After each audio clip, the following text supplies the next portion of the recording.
Hey guys, Danny Johnson here, and if you have your tire pressure sensor light flashing like this, then I'm going to show you a few things that you can do to turn it off. So the first thing you want to check, and this sounds obvious, but you want to make sure that all of your tires have air pressure in them, the proper air pressure. And I bring this up because, as you can see here, it was showing that my front tire was low, but it was actually the rear tire because the tire position sensors are specific to each location on the car, and you have to change that if you rotate your tires. And I'll get into that a little bit later.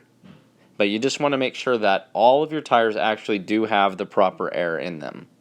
You have tire pressure sensors inside of your wheels, and these are battery operated, so when the battery finally dies, they'll go out. If you get different wheels on your car and you don't have these anymore, then that will cause the light to flash, and so there's reasons why the light might be flashing.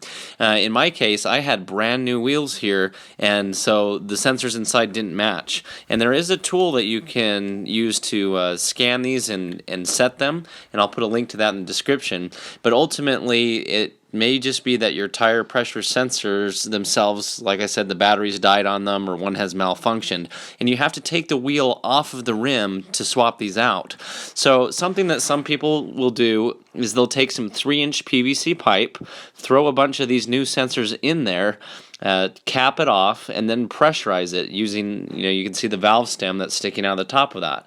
So it's kind of a cheap way to get away from it if you want to turn off that light without having to take the light bulb out. So anyway, that's one alternative.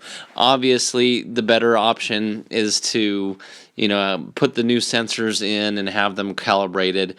And that's kind of opening Pandora's box in a way, though. If you have tires that are already mounted and balanced, it's a pretty big cost to do that, but it just depends on what's important to you. But I'll put a link in the description on how to reset the tire pressure learn system that I did on the Yukon. If you have any questions, let me know, and thanks for watching.